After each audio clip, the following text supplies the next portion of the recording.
Hi and welcome. Have you ever been blindsided by the person you trusted most? Imagine your world crumbling in a single moment inside a courtroom when your ex-husband accuses you of being a monster. This is the story of Isabel Hart, a woman whose life was systematically dismantled by lies. Her ex painted her as a violent abuser to the world, seeking to ruin her reputation and her spirit. He thought he had the perfect plan, the perfect narrative.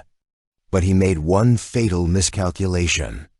He never imagined that his own mistress, the woman he left Isabel for, would be the one to expose his web of deceit. Get ready for a story of betrayal, an alliance you'll never see coming, and the incredible power of a woman reclaiming her truth. The courtroom air was thick with the scent of old paper and cheap coffee, a stale perfume that clung to the polished wood of the pews and the heavy velvet curtains. For Isabel Hart, it was the smell of suffocation. Each breath felt like a betrayal of the woman she used to be, the confident, award-winning architect who could command a boardroom with a single glance. Now she was just a defendant, her name reduced to a case number scrolled on a docket. She sat ramrod straight, her spine a steel rod against the unforgiving bench. Her lawyer, Dana Ruiz, a woman whose weary eyes had seen too many domestic disputes turn ugly, sat beside her, a calming, solid presence. Across the aisle, looking every bit the aggrieved victim, was Gavin Ward, her ex-husband, the man whose laughter once filled their sun-drenched Soho loft, whose hands had once traced the blueprints of her dreams. Today, those same hands were steepled, resting on the table before him as he conferred with his slick, pinstripe-suited lawyer. He caught her eye for a fraction of a second, and the look he gave her wasn't one of anger or sadness. It was one of triumph, a cold, calculated glint that made the blood in her veins run cold. It had all started 6 months ago with a leak to a gossip blog. Prominent architect Isabel Hart's picture-perfect marriage to philanthropist Gavin Ward, shattered by allegations of abuse. The headline was a punch to the gut. The story, a masterpiece of fiction. It painted Gavin, the charming, beloved founder of a children's art charity, as a long-suffering husband, enduring years of Isabel's supposed volcanic temper, her violent outbursts, her emotional cruelty. It was absurd, laughable even. Isabel was passionate, yes, ambitious, driven, but violent? Never. Their arguments had been about his reckless spending, his increasingly frequent business trips, his emotional distance. The real abuse, the slow, insidious kind, had been his. The gaslighting that made her question her own memory, the constant subtle belittling of her achievements, disguised as jokes, the way he'd isolate her from her friends, calling them jealous or a bad influence. But Gavin was a master storyteller. He had woven a narrative so compelling, so detailed that even people who had known Isabel for years began to look at her with a flicker of doubt in their eyes. He'd produced doctored text messages, selectively edited audio clips from their arguments, and even a witness, a disgruntled former assistant Isabel had fired for incompetence, who was willing to lie for a price. All rise. The judge, a stern-faced woman named Judge Evelyn Monroe, entered, her black robe sweeping behind her. She settled into her high-backed chair, her gaze sweeping over the courtroom, lingering for a moment on Isabel. It wasn't a look of sympathy. It was one of tired appraisal, as if Isabel were just another messy divorce case, cluttering her otherwise orderly day. Gavin's lawyer, a man named Noah Ellison, whose reputation for vicious cross-examinations preceded him, stood up. "Your Honor, we are here today to present evidence of Mr. Ward's suffering at the hands of Ms. Hart. We will demonstrate a clear and consistent pattern of physical and psychological abuse that has left my client emotionally scarred and in fear for his safety." Dana squeezed Isabel's hand under the table. "Breathe," she whispered. "He's just grandstanding." But the words hit their mark. The small contingent of reporters in the back scribbled furiously in their notepads in fear for his safety. The phrase echoed in the cavernous room. Gavin, a man who was 6'2" and a former college athlete, afraid of her. It was a performance, and he was playing the role of a lifetime. The first witness was Gavin himself. He took the stand, his expression a carefully crafted mask of sorrow and reluctance. He spoke in a low, trembling voice, detailing fabricated incidents with heartbreaking precision. He talked about a time she'd supposedly thrown a heavy crystal vase at him during an argument, narrowly missing his head. Isabel remembered that night vividly. She had been celebrating a major contract, and Gavin had gotten drunk and belittled her in front of her colleagues. She had picked up the vase, yes, but only to move it to a safer spot as she packed a bag to spend the night at a hotel, desperate to escape his drunken tirade. He described how she would fly into rages, her eyes black with fury, her words like shards of glass. He was twisting her passion, her frustration with his lies into something monstrous. He was taking her strength and rebranding it as a weapon. With each lie that fell from his lips, Isabel felt a piece of herself chip away. She could feel the jury's eyes on her, their expression shifting from neutral curiosity to suspicion, then to outright condemnation. They didn't see the successful architect, the loving daughter, the loyal friend. They saw the monster Gavin was so skillfully painting. The most damning piece of evidence was a photograph. Ellison projected it onto a large screen for the whole court to see. It showed Gavin with a nasty purplish bruise on his cheekbone. "Mr. Ward," Ellison said, his voice dripping with synthetic empathy, "can you tell the court how you sustained this injury?" Gavin looked down, taking a shaky breath. "It was after the gallery benefit last spring.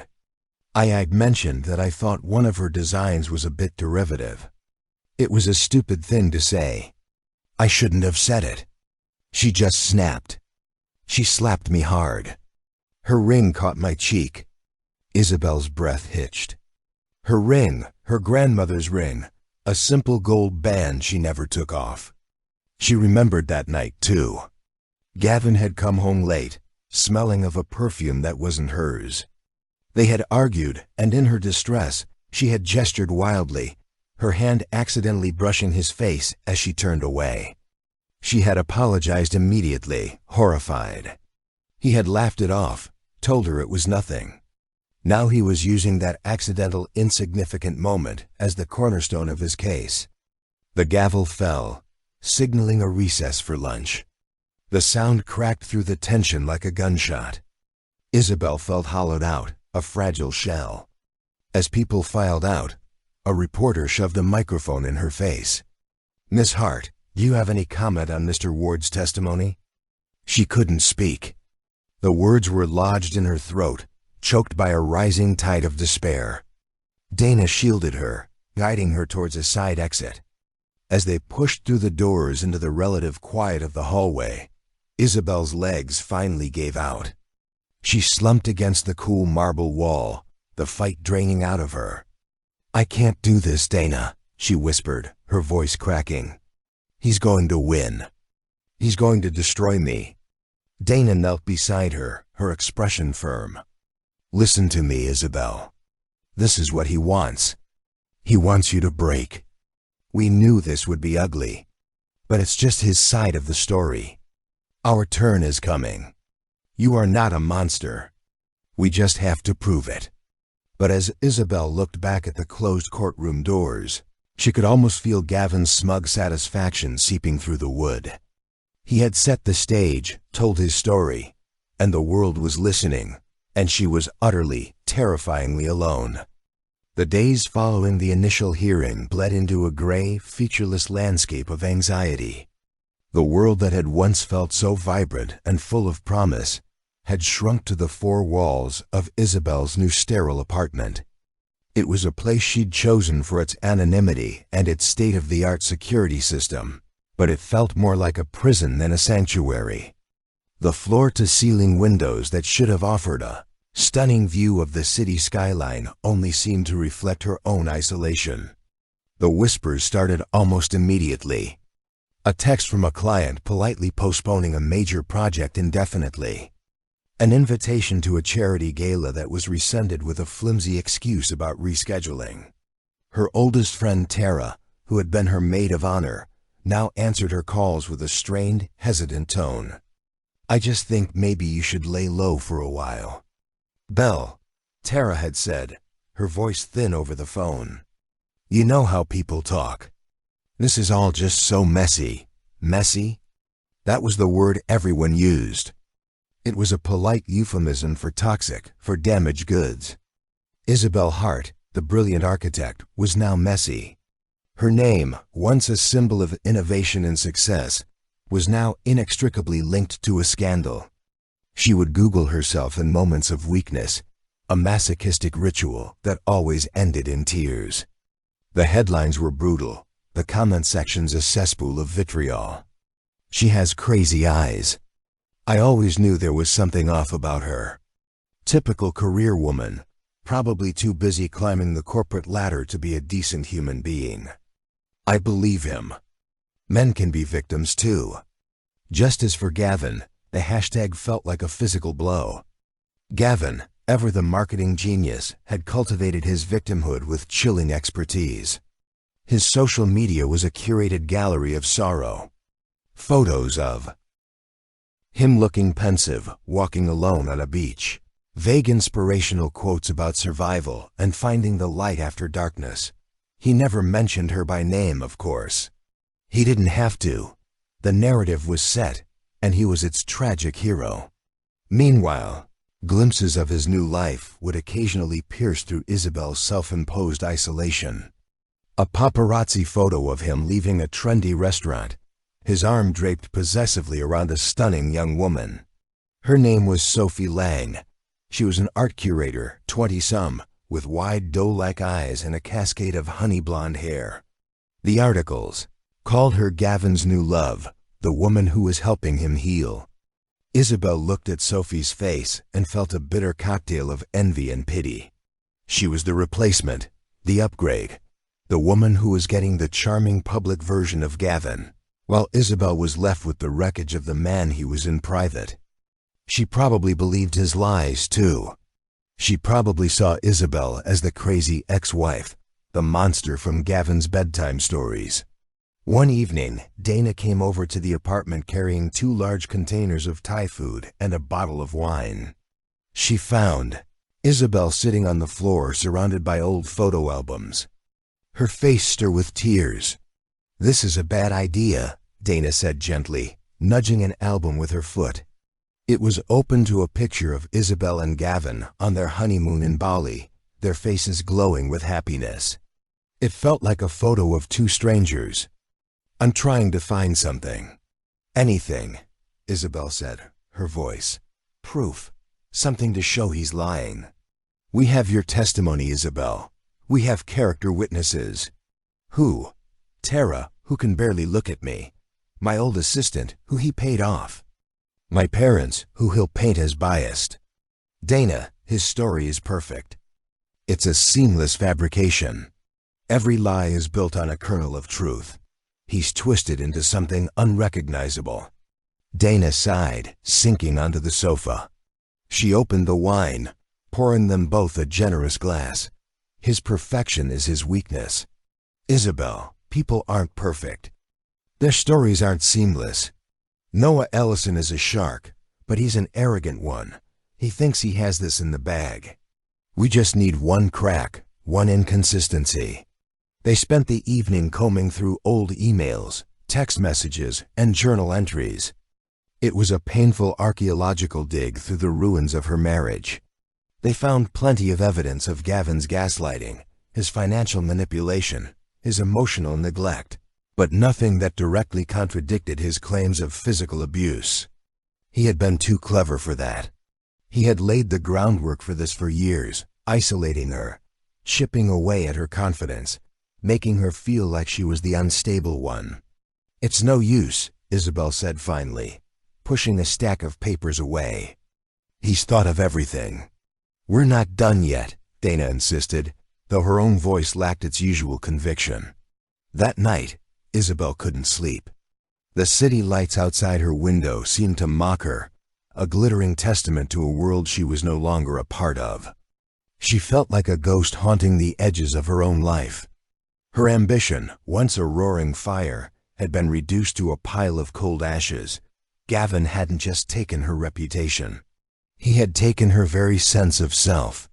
He had held up a distorted mirror, and she was starting to see its monstrous reflection as the truth. She was scrolling mindlessly through her phone, deleting old contacts, purging the digital remnants of her past life, when a new message popped up. It was from a number she didn't recognize, one that wasn't blocked. Her thumb hovered over the delete button, assuming it was another reporter or a hate message that had slipped through. But something made her pause. She opened it. The message contained only 7 words, but they sent an electric jolt through her exhausted body. He's lying about everything. I can prove it. Isabel stared at the screen, her heart pounding against her ribs. It had to be a trick, a trap set by Gavin to make her look even more unhinged. Who would send a message like this? Who would dare to defy him? Her fingers trembled as she typed a reply. Who is this? The response came back almost instantly, and Isabel felt the air leave her lungs in a sudden sharp gasp. My name is Sophie. You need to meet me. The name on the screen seemed to burn itself into Isabel's retinas. Sophie, the mistress, the beautiful young replacement who was supposed to be Gavin's salvation. It made no sense. Why would she, of all people, reach out to Isabel? It had to be a cruel, elaborate hoax. Gavin was pulling the strings, trying to lure her into a trap to gather more evidence of her supposed instability. Her obsessive nature. He would probably have paparazzi waiting to photograph their meeting, twisting it into a story of a jealous ex-wife harassing his new girlfriend. Isabel's first instinct was to block the number, to show the message to Dana, to dismiss it as another one of Gavin's sick games. But a sliver of something she hadn't felt in months, hope, fragile and terrifying, lodged itself in her chest. I can prove it. The words were a lifeline thrown into the churning waters of her despair. What if it was real? What if this was the crack Dana had been talking about? She spent the rest of the night pacing her apartment, a caged animal wrestling with an impossible choice. Trusting Sophie was like trusting a snake that had already bitten you. But ignoring her felt like surrendering the last vestiges of her fight, the courtroom, the whispers, the condemning headlines. They had all pushed her to the very edge of belief in her own sanity. Gavin had almost convinced her that she was the monster he described. This message, this single glimmer of an alternate reality, was the only thing pulling her back. By dawn, her decision was made. It was a reckless gamble, one that Dana would surely advise against, but it was a gamble she had to take. She couldn't live in the shadows anymore. She texted back, her hands clammy. Where and when? No cameras, no one else. The reply was immediate. The botanical garden by the old conservatory tomorrow at 3 p.m. Come alone. I will, too. The botanical garden. It was a smart choice. Public yet full of secluded corners where 2 people could talk without being easily overheard. It was also a place Isabel hadn't been to in years. A place with no memories of Gavin. The next 24 hours were excruciating. Every ping of her phone made her jump. Every shadow in the corner of her eye looked like a spy. She didn't tell Dana. She couldn't. Dana's job was to be cautious, to protect her from legal pitfalls. This was something Isabel had to do for herself, a leap of faith off a crumbling cliff. She dressed carefully for the meeting, choosing a simple gray sweater and dark jeans, clothes that made her feel invisible.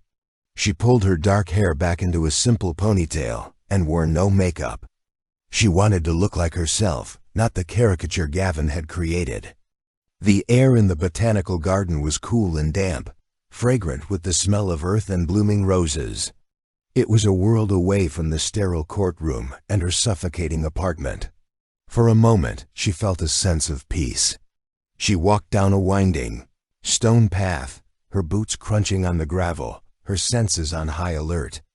The old conservatory was a beautiful neglected structure of glass and rusted iron tucked away in a less trafficked part of the gardens. Vines crawled up its sides and inside overgrown ferns pressed against the dusty panes.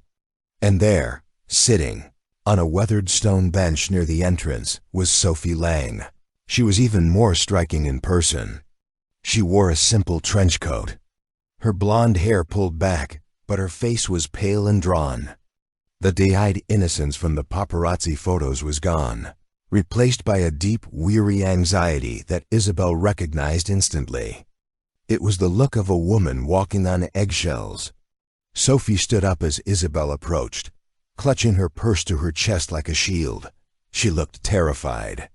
"Thank you for coming," Sophie said, her voice barely a whisper. "I'm not sure why I'm here," Isabel replied, keeping her distance. Her voice was colder than she intended, a defense mechanism she couldn't switch off. "If this is some kind of game, you can tell Gavin it won't work." Sophie flinched, shaking her head vehemently. "No, this isn't a game, I swear. He doesn't know I'm here. He thinks I'm at a gallery meeting." Her eyes darted around nervously, as if expecting Gavin to materialize from behind a rhododendron bush. "Why would you do this?" Isabel asked, the question hanging heavy in the air between them. "You're with him. You're the one who's healing him. Why would you risk that to help me?" Sophie let out a short, bitter laugh that held no humor. "Healing him? Is that what the articles say?" She looked down at her hands, her knuckles white as she gripped her purse. "He's not the man everyone thinks he is, Isabel. You know that better than anyone. I was a fool. I believed him. I believed everything he said about you." She finally looked up, and Isabel was stunned to see tears welling in her wide eyes. "He told me you were jealous, possessive, violent. He showed me the pictures, the texts. He was so convincing, so broken. I felt sorry for him. I wanted to save him." The words were a strange, painful echo of Isabel's own past. She remembered the early days with Gavin, his stories of a difficult childhood, his vulnerability that had seemed so genuine. He had a way of making you feel like you were the only one who truly understood him, the only one who could fix his pain. And now, Isabel prompted, her curiosity overriding her suspicion. "Now I know it was all a lie," Sophie whispered, her voice trembling. "It started subtly, the same way it did with you, I'm guessing. The little criticisms, the jokes at my expense, the way he'd check my phone, question where I was going. He needed to know where I was, who I was with every second of the day. He said it was because he was scared of losing me because of the trauma you put him through." She pulled up the sleeve of her trench coat, and Isabel's breath caught in her throat. A dark, ugly bruise the size of a fist stained the pale skin of her forearm. It was shaped like fingerprints. "A few nights ago, I got a call from a male colleague about a new exhibit." Sophie continued, her voice flat and devoid of emotion. "Gavin heard his voice. He lost it. He said I was cheating on him, that I was just like you. He grabbed my arm. This," she gestured to the bruise. "This is from him trying to calm me down." The world seemed to tilt on its axis. This whole time, Isabel had been fighting a ghost, a perfect fabrication. But here was the truth, ugly and undeniable, etched into the skin of the woman who was supposed to be her rival. "He's not just lying about you, Isabel," Sophie said, her eyes pleading. "He's doing the same thing to me, the same cycle. He breaks you down until you don't even know who you are anymore. And I can't let him get away with it. I can't let him destroy you to build his own pedestal." She fumbled in her purse, her hands shaking so badly she could barely unzip it. She pulled out a small, sleek smartphone. Not the one Isabel had seen in photos, but a different one. A burner phone. "After that night, I started recording him," Sophie said, her voice gaining a sliver of strength. "When he talks about the court case, when he brags to his friends about how he's playing everyone for a fool, when he threatens me." She tapped the screen and held the phone out to Isabel. A man's voice, Gavin's voice, filled the quiet garden air. It was distorted by the recording, but it was unmistakably him, dripping with venom and arrogance. "Ha! She's finished. By the time I'm done with her, she won't be able to get a job designing a doghouse. And the best part, everyone thinks I'm the goddamn saint. They're eating it up. Even you, Sophie. You bought the whole sob story, didn't you? Hook, line, and sinker." The recording ended. The silence that followed was profound. Isabel stood frozen, the sound of Gavin's cruel laughter echoing in her ears. It was real. All of it. The doubt, the whispers, the shadows, they all began to recede, burned away by the raw, undeniable truth of that recording. She looked at Sophie, really looked at her for the first time. She didn't see a mistress or a rival. She saw an ally, a terrified, brave, and utterly unexpected ally. "He has no idea you're doing this?" Isabel asked, her voice low. Sophie shook her head, her blonde hair catching the afternoon light. "He has no idea who he's dealing with." In that moment, standing in the shadow of the old conservatory, a fragile, dangerous alliance was forged. It wasn't built on friendship or forgiveness, but on a shared, chilling understanding of the man they had both loved and the monster he truly was. The fight was far from over, but for the first time in a long time, Isabel Hart was no longer alone. The air in Dana Ruiz's office was thick with a tension that even the soothing minimalist decor couldn't dispel. Isabel and Sophie sat on opposite ends of a plush leather sofa, a silent yawning gap between them. It had been 2 days since their meeting in the botanical garden. 2 days of clandestine texts and whispered phone calls to arrange this very meeting. Bringing Sophie here into the heart of her legal battle was the biggest risk Isabel had ever taken. Dana stood by the window, her arms crossed, her expression unreadable as she looked from Isabel to Sophie and back again. She had listened to their story without interruption, her sharp legal mind processing every detail, every potential pitfall. She had listened to the audio recording from Sophie's burner phone 3 times. "Let me be clear," Donna said finally, turning from the window. Her voice was crisp, professional, cutting through the emotional fog. "You, Sophie, are what we call a hostile witness. You are the opposing party's girlfriend, his new love, as the tabloid so gracefully put it. Your credibility will be attacked from every conceivable angle. Ellison will paint you as a scorned woman, a liar, a fantasist. He will try to destroy you on the stand." Sophie flinched but didn't look away. "I know," she said, her voice steadier than it had been in the garden. "I'm not doing this because it's easy. I'm doing it because it's right.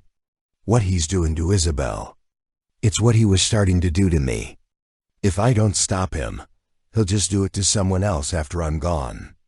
There was a new steel in Sophie's tone, a resolve forged in fear and anger. In the past 2 days, Isabel had seen a transformation in the younger woman. The initial terror was still there, lurking beneath the surface, but it was now overlaid with a fierce determination. She was no longer just a victim. She was a woman fighting back. "He's getting more controlling," Sophie continued, her gaze fixed on Dana. "He installed a tracking app on my primary phone. He questions every receipt, every call. He told me he wants me to quit my job at the gallery. He says he wants to take care of me, but I know what that means.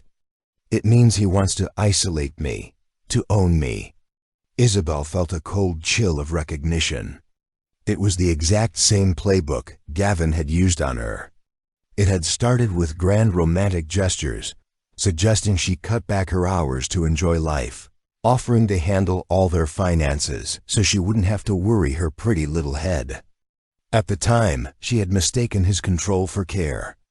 By the time she realized it was a cage, the door was already locked. "The burner phone is my only lifeline. Sophie said he doesn't know about it. I have more recordings, more texts. He's sloppy when he's angry. He says things. We need more than just recordings of him being a jerk, Dana said, her tone pragmatic. We need him to specifically contradict his testimony. We need him to admit in his own words that he lied about the abuse. He will, Sophie said with chilling certainty. He's arrogant. He loves to brag about how clever he is, how he's got everyone fooled. He thinks I'm one of his disciples. He monologues at me, tells me all the details of his master plan. A strange collaborative energy began to fill the room. The three of them, the wife, the mistress, and the lawyer, huddled together, a secret council of war. They spread out a calendar, marking the days until the next hearing. They had less than 3 weeks. We need to be smart, Dana instructed, her focus absolute. Sophie, your safety is the #1 priority. You cannot give him any reason to suspect. You have to keep playing the part of the devoted, slightly naive girlfriend.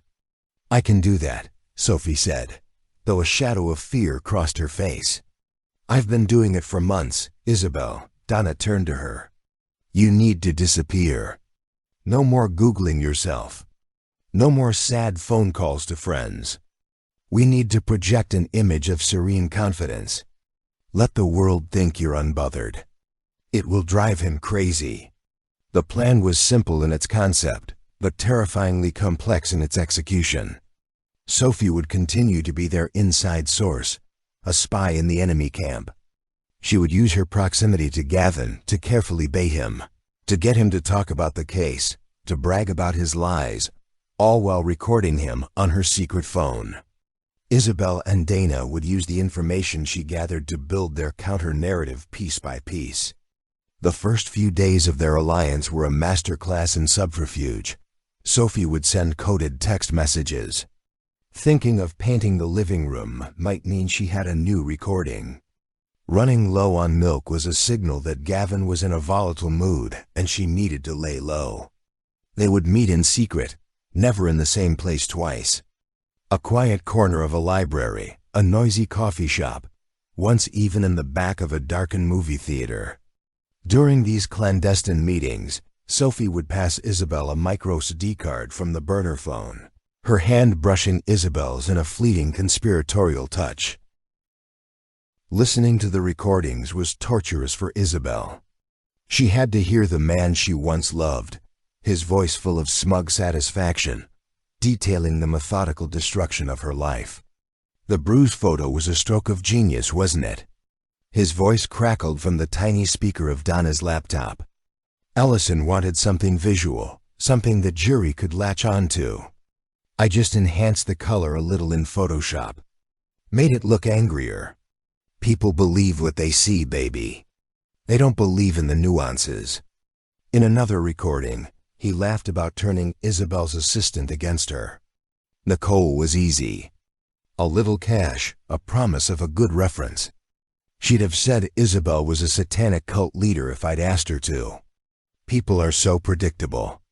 With each recording, another piece of Gavin's fabricated story crumbled. But with each piece of evidence, the danger to Sophie grew. Isabel saw the strain on the younger woman's face, the dark circles under her eyes, the way she jumped at every sudden noise. She was living a double life, performing for an audience of one, knowing that a single misstep could have devastating consequences. One afternoon, they met at a laundromat in a neighborhood neither of them frequented. As the machines rumbled around them, Sophie handed over a new memory card. Her hand was trembling. He almost found the phone, she whispered, her eyes wide with panic. He was looking for his car keys in my purse. I had to create a distraction. Knocked over a lamp. It was close. Too close. This is too dangerous, Sophie, Isabel said, a knot of guilt tightening in her stomach. We can't ask you to do this. Sophie shook her head, her jaw set. We have to. Last night he was drinking. He started talking about the vase, the one he said you threw at him. She took a deep breath. He admitted he broke it himself months before and saved the pieces. He said he cut his own arm on a shard to make it look like he'd been hit with flying glass. Isabel felt sick. The premeditation, the sheer cold-blooded malice of it, was beyond anything she could have imagined. "He's a monster," Isabel whispered. "Yes," Sophie agreed, her gaze meeting Isabel's over the folding table. "And we are going to expose him." In that moment, in the mundane fluorescent literate surrounded by the scent of bleach and tumbling clothes, their bond solidified. They were no longer just the wife and the mistress. They were survivors. And they were united by a single burning purpose: to make sure Gavin Ward's true face was the last thing the world saw. The alliance, born of desperation, was now their greatest weapon. The war room, as they had come to call Dana's conference room, was a chaotic collage of their counteroffensive.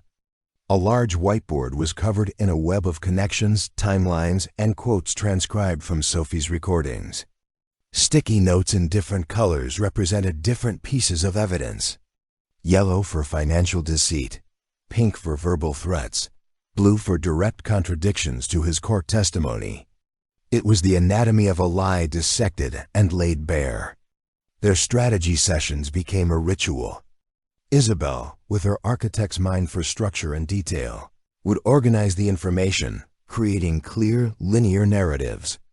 Sophie, with her intimate, terrifying knowledge of Gavin's psyche, would provide the context, explaining his triggers, his moods, his vulnerabilities, and Dana, the seasoned legal general, would shape it all into a weapon they could use in court. A strange and powerful camaraderie grew between Isabel and Sophie. The initial awkwardness and suspicion had melted away, replaced by a deep shared understanding. They found themselves finishing each other's sentences, anticipating each other's thoughts. They were two women who should have been mortal enemies, now bound together by a trauma only they could comprehend. One evening, while sifting through a mountain of Gavin's old credit card statements, which Sophie had managed to photograph, they uncovered a pattern. Dozens of charges to high-end jewelry stores, luxury hotels, and expensive restaurants that corresponded with dates. Gavin had claimed to be on solo meditation retreats to deal with the stress of his marriage. "He told me he was finding himself," Isabel said with a hollow laugh, staring at a $5,000 charge from a boutique hotel in the Hamptons. "I guess he found himself with a platinum credit card and a string of, well, not me.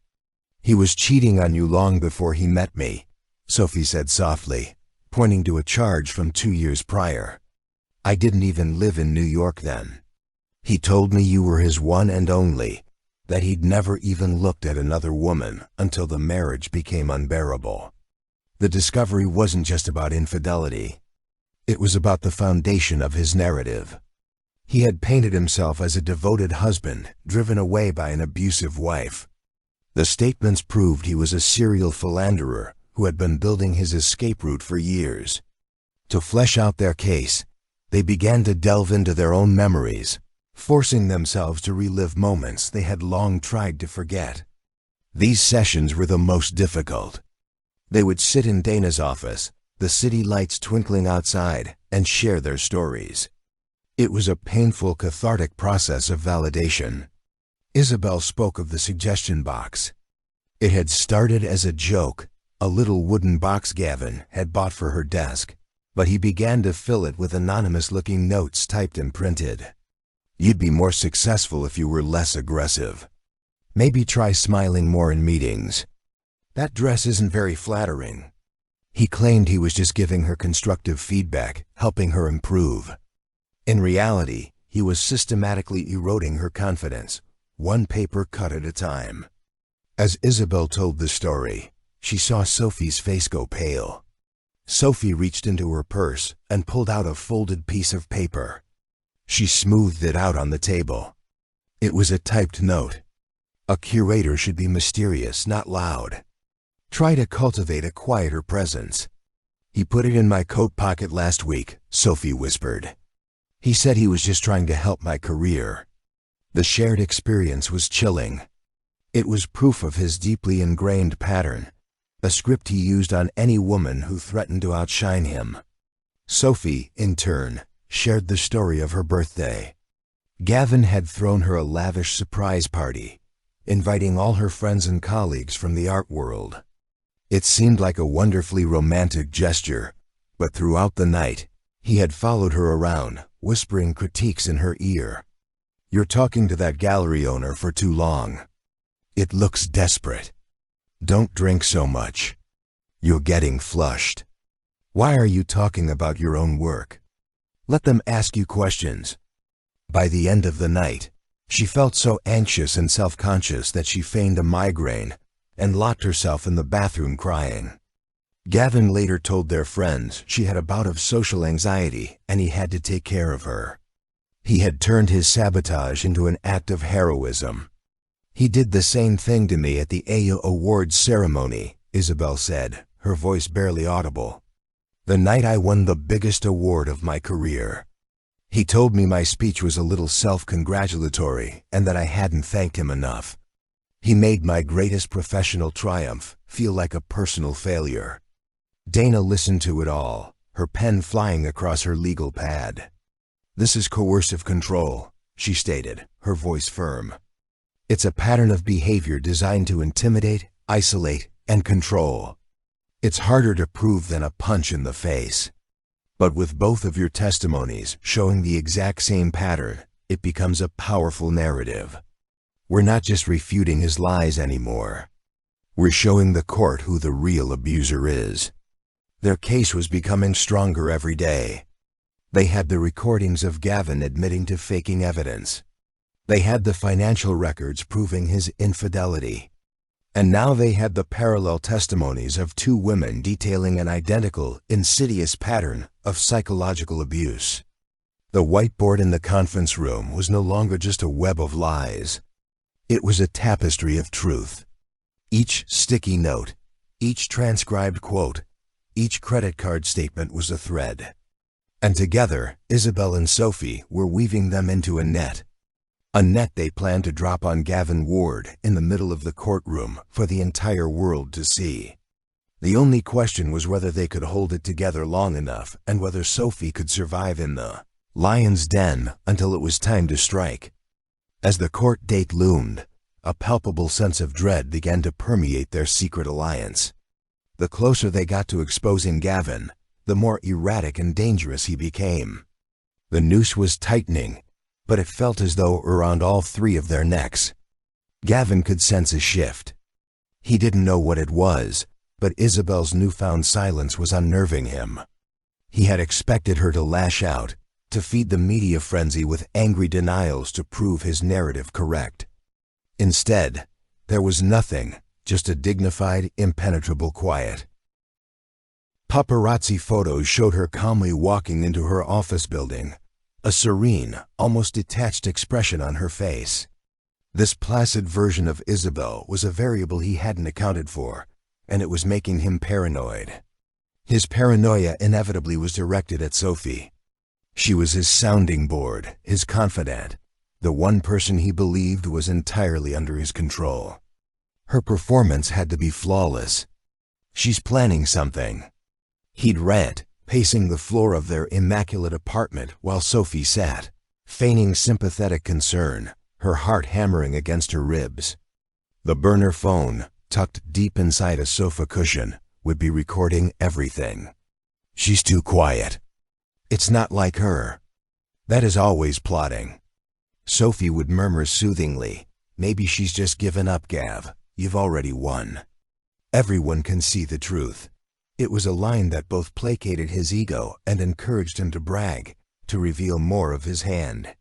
"Of course I've won," he'd sneer, his arrogance overriding his fear. "The case is airtight." That photo of the bruise, a masterpiece. Ellison says the jury practically convicted her the second they saw it. These recordings were gold, but the cost of obtaining them was escalating daily. Gavin's surveillance became suffocating. He'd call her constantly, demanding to know her exact location. He'd show up unannounced at the gallery, his eyes scanning for anyone who might be an enemy. He started referring to her friends as spies and her family as untrustworthy. He was isolating her, just as he had done to Isabel. The close calls became more frequent and more terrifying. One afternoon, Sophie was in the bathroom transferring the latest audio files from the burner phone to a micro SD card when Gavin suddenly began banging on the door. "Sophie, what are you doing in there? Who are you talking to?" His voice was sharp, accusatory. Her blood ran cold. She fumbled with the tiny card, her fingers suddenly clumsy. She managed to shove the phone into the hollowed-out back of a bottle of bath salts and dropped the card into her pocket, just as he used a coin to unlock the door from the outside. He stood there, his eyes narrowed with suspicion, taking in the scene. "I heard you whispering," he said.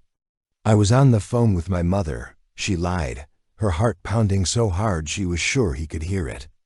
"She's not feeling well."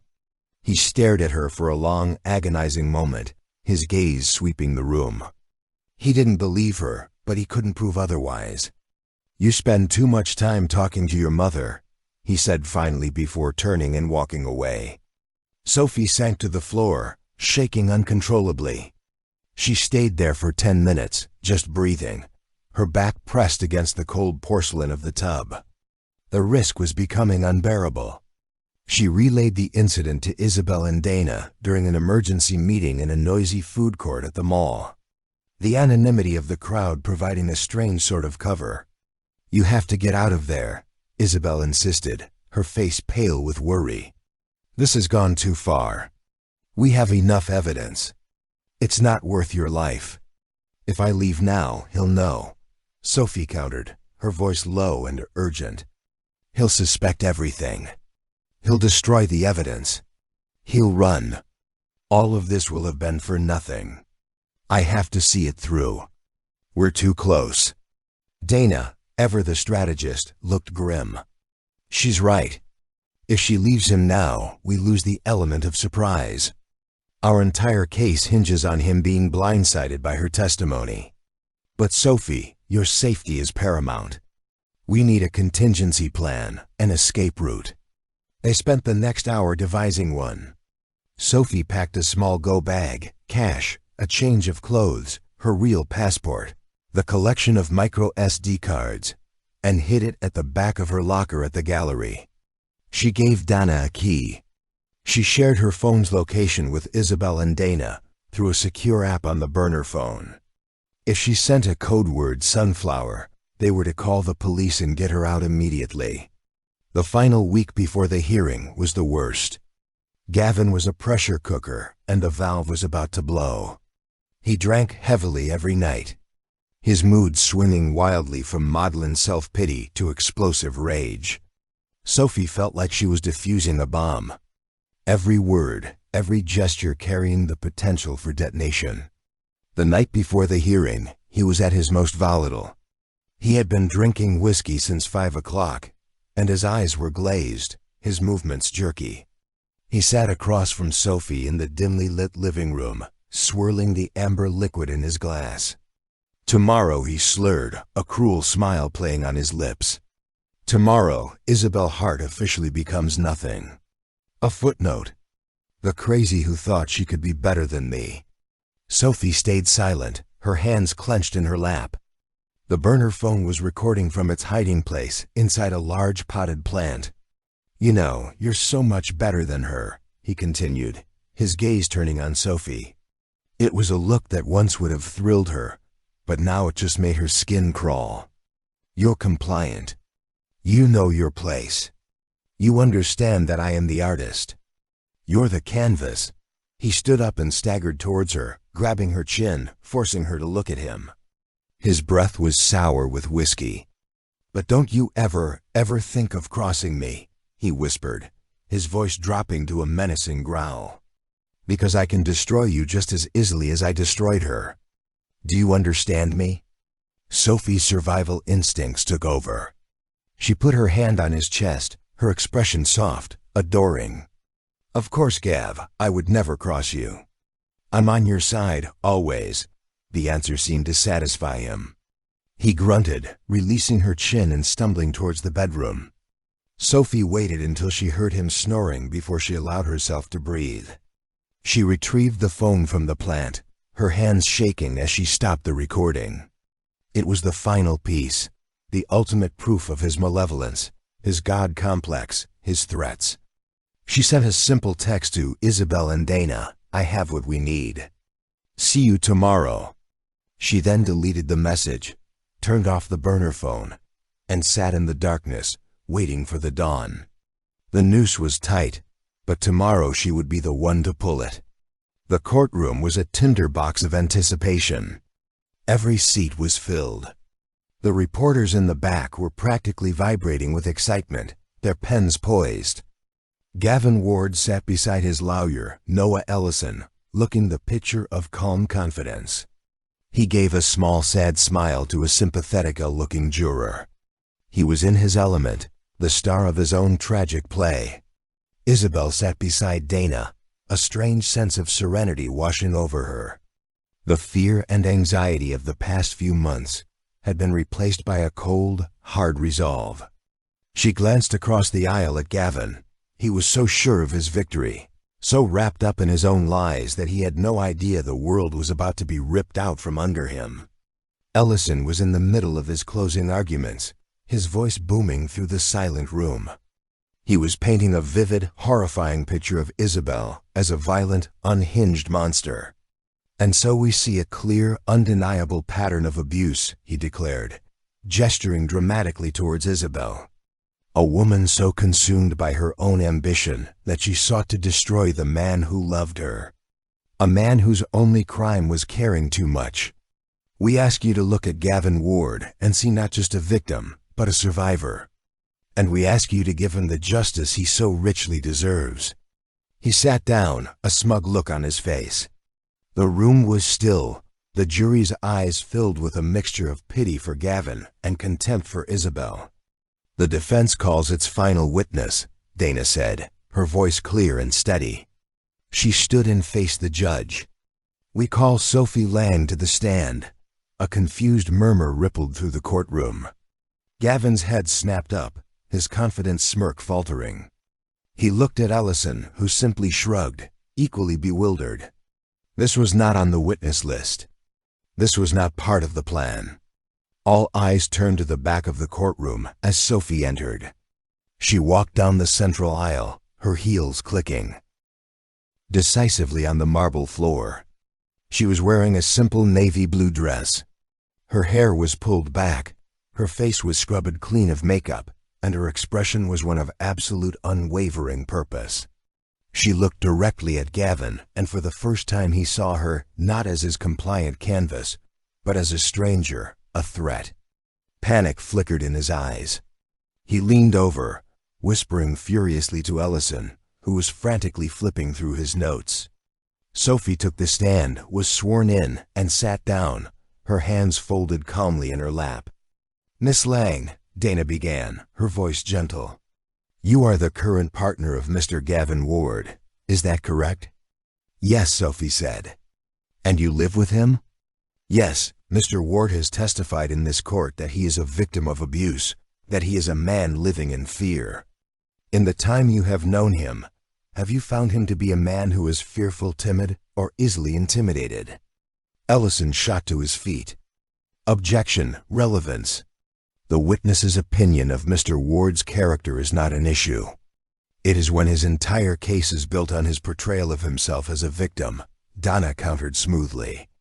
"The jury has a right to know if that portrayal is accurate."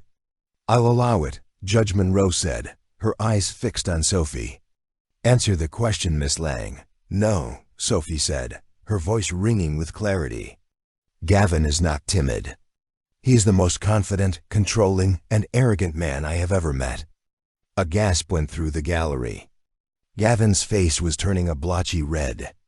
"In fact," Donna continued, "is it not true that Mr. Ward frequently brags about his ability to manipulate people?" "Objection," Ellison yelled. "Overruled," the judge snapped. "Yes," Sophie said, her eyes locked on the jury.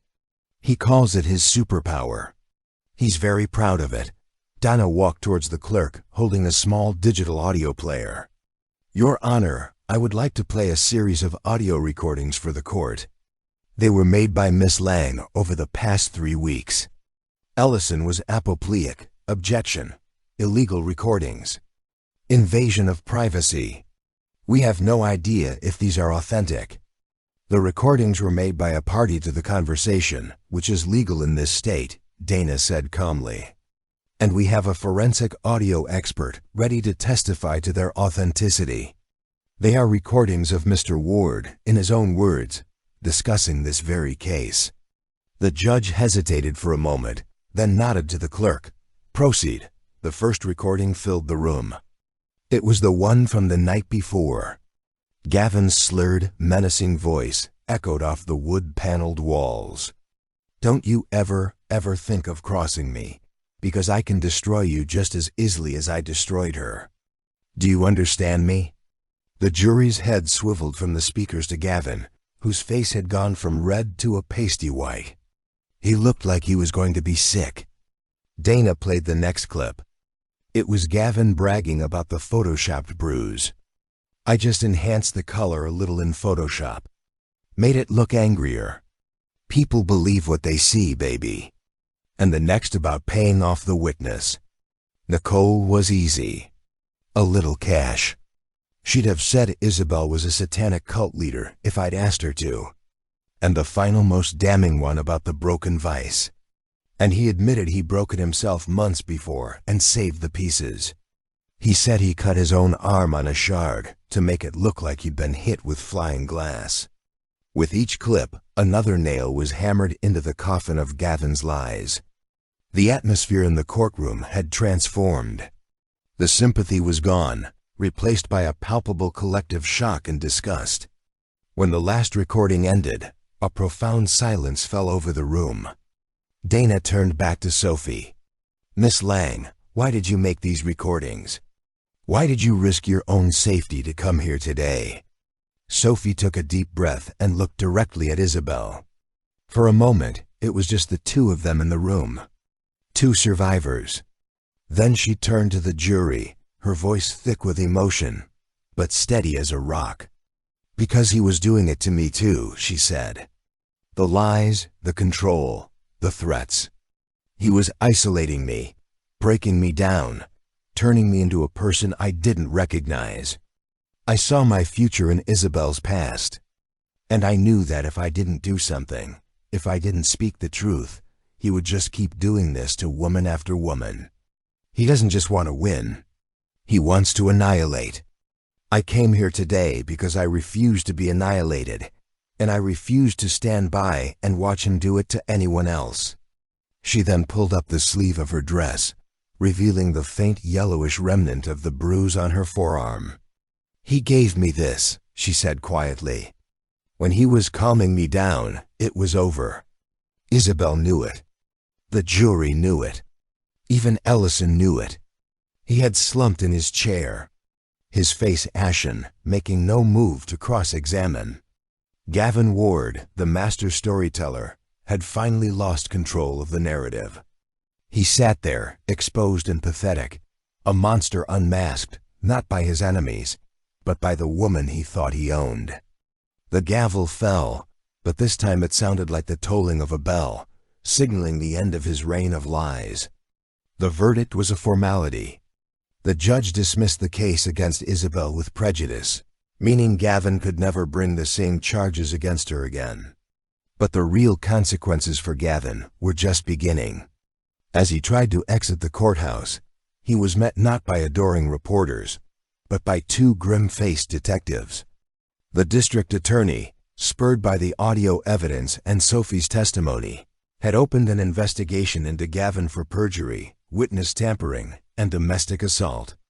The hunter had become the hunted. The weeks that followed were a wind of vindication. The same gossip blogs that had dragged Isabel's name through the mud were now falling over themselves to print retractions and apologies. The headlines now read, "Philanthropist Gavin Ward exposed as manipulative fraud," and "The Unlikely Alliance, How Two Women Brought Down a Tyrant." Clients who had postponed projects called back, their voices full of embarrassed apologies. Friends who had drifted away reappeared, bearing gifts and heartfelt mea culpas. Isabel accepted their apologies with grace. But something inside her had shifted. The ordeal had been a painful filter, showing her who her true friends were. Her circle was smaller now, but it was stronger. She and Sophie navigated the strange, surreal landscape of the aftermath together. They were an odd, celebrated pair, the wife and the mistress, now inextricably linked in the public eye. They did one single televised interview, not for the fame, but to control their own narrative once and for all. Sitting side by side on a plush sofa, they told their story with quiet dignity. They didn't sensationalize the abuse. They spoke of the patterns of coercive control, the insidious nature of gaslighting, the importance of believing women. They spoke not as victims, but as advocates. After the interview, Sophie decided to leave New York. "I need a fresh start," she told Isabel over coffee one afternoon. "A place where I'm not that woman from the trial. I want to be just Sophie again." She had accepted a job curating a new museum in Seattle. Their goodbye at the airport was emotional. These two women, brought together by the worst kind of betrayal, had forged a bond that transcended friendship. It was a sisterhood born in the trenches. "Thank you," Isabel said, her voice thick with unshed tears. "You saved my life." "We saved each other," Sophie replied, pulling her into a fierce hug. "Now go be the brilliant architect you were always meant to be. No more shadows." And Isabel did. She threw herself back into her work, but with a new perspective. Her ambition was no longer a frantic, hungry thing, but a calm, centered passion. Her designs became bolder, more authentic. She stopped caring about what other people thought and started building things that she herself loved. She won more awards, but this time the validation came from within. She reclaimed her life piece by piece. She started hiking on the weekends, feeling the solid earth beneath her feet. She reconnected with her family, letting herself be cared for. She even started dating again, cautiously at first. Her new partner was a kind, gentle literature professor who listened more than he talked, and who celebrated her successes as if they were his own. He wasn't a fixer or a savior. He was just a partner. One evening, about a year after the trial, Isabel was working late in her studio. The city glittered outside her window. No longer a mocking reminder of her isolation, but a beautiful, sprawling testament to possibility. Her phone buzzed with a text message. It was a picture from Sophie. The photo showed Sophie standing on a windswept beach on the Pacific coast, her arms thrown wide, a joyful, unburdened smile on her face. The caption read, "Finally found myself." Turns out she was here all along. Isabel smiled, a genuine deep-from-the-soul smile. She typed back a simple reply. "She's pretty amazing, isn't she?" She put her phone down and looked at the blueprints spread across her desk. It was a design for a new women's shelter, a project she had taken on pro bono. It was full of light and open spaces, designed to be a sanctuary, a place of safety and healing, a place to begin again. The scars from Gavin's war would always be a part of her, faint lines on the map of her life. But they were no longer open wounds. They were reminders of her own resilience, of the strength she found in the most unexpected of places. She had walked through fire and emerged not burned, but forged. She was not just a survivor. She was the architect of her own beautiful, authentic life. And for the first time in a very long time, the future felt as limitless as the sky. That was the story of Isabel and Sophie, a powerful reminder that our greatest strength can be found when we have the courage to speak our truth, even when our voice shakes. Their journey shows us that the cages we find ourselves in are often built by the people we trust the most. But the key to our freedom can sometimes come from the most unexpected ally. This story is for anyone who has ever felt silenced, manipulated, or lost in someone else's narrative. If their story of resilience and unexpected connection moved you, please give this video a like and share it with someone who might need to hear this message. And don't forget to subscribe to the channel for more true-to-life stories that empower and inspire. Thank you for watching.